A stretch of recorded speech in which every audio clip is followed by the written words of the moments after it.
Good morning, folks. This is Rich Palazzo from Thinking Accurately Education. And as you probably remember, we have been reading through our book, The Bible, Christianity, and American Government.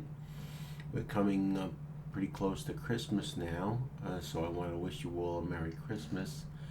But as you know, what we're doing is we're rewriting this book that we published in 2006, and we hope to have it available in ebook fashion shortly. But for the time being, we're up to chapter 8, and the name of this chapter is Isn't It Time for Another Miracle? And we're going to get started reading it right now. Judges, the book of Judges in the Bible, chapter 2, verse 16 says, "The Lord raised up judges who delivered them out of the hand of those who plundered them." Well, the word translated here as judge should really be understood in the sense of deliverer. You can, for confirmation of that, you can see Judges chapter 3, verse 9 and chapter 3, verse 15. I looked up the word deliverer in a Cambridge dictionary, and it says it's a person who saves someone from a painful or bad experience. Well, based on that definition, you can probably think of times when our country was in trouble, and then someone seemed to be raised up, sometimes out of nowhere, specifically to lead the country through that difficult time.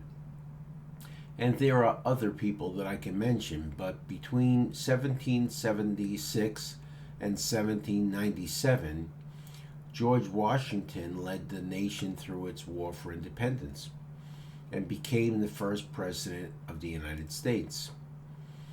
In David McCullough's wonderful famous book, 1776, he wrote this about Washington: "Without Washington's leadership and unrelenting perseverance, the American Revolution would certainly have failed."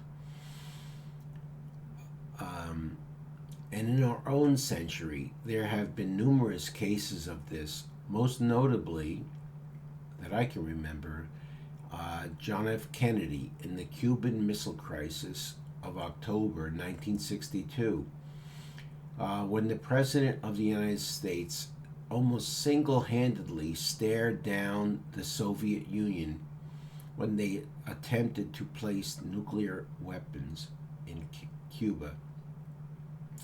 And another example I'm sure you all remember was when in December of 1980, President-elect Ronald Reagan advised Iran not to wait for his inauguration to release the 52 American hostages they had been holding since November 4th, 1979, to the demoralization of our whole country. And that sadness that people were feeling was turned instantly into joy when just moments after the former actor became the 40th President of the United States, and Iran complied by giving up those hostages. To appreciate the magnitude of this event on the American psyche, one only needs to watch Disney's wonderful production of the 2004 Kurt Russell movie, Miracle. As we in 2021 look around us at the trouble our nation is in, we can be tempted to feel hopeless, even desperate. But we can take a lesson from the people of ancient Israel. Judges 3:9 says that when the children of Israel cried out to the Lord raised up a deliverer. And in Judges 3:15, it says, when the children of Israel cried out to the Lord raised up a deliverer for them. You know, Benjamin Franklin once said, "Have we forgotten that powerful friend? Or do we image that we no longer need his assistance?" That's from Benjamin Franklin's address to the Constitutional Convention of 1787. And you know, the Apostle Paul told us that we have been born in America at this particular time so that we would seek the Lord in the hope that we might grope for him and find him. That's from Acts chapter 17, verse 27. Yes, times are difficult. And yes, most of the institutions of our society are failing and falling down around us.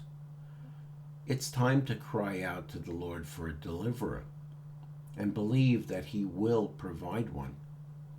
Here is the word of the Lord for us today. This is from Romans 4:17. It says, God, who gives life to the dead, calls those things which do not exist as though they did.